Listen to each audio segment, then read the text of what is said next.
I went and priced these out on Jaguar Parts Online, and they were $144. Now it only shows me one strut, so I'm thinking it's $144 each.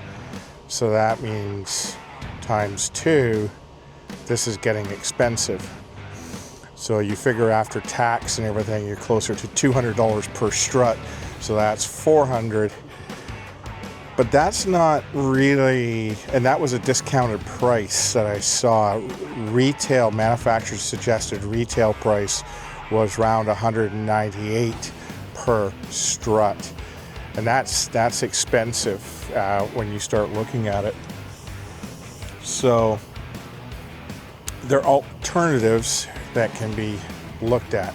So I had the part number, and I started surfing the internet, and I found another set of struts online at Napa, and they were about $50 for the pair.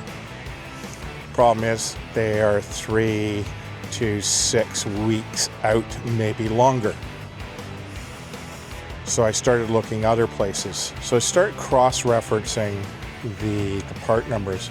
Now, Jaguar was at one point owned by Ford, and that's to your advantage.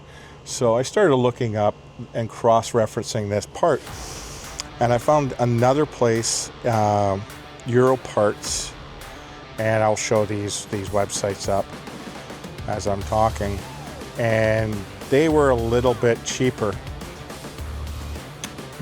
but I'm ordering from international, so it's going to take 3 to 6 weeks or longer to get here, and I kind of want to get this done.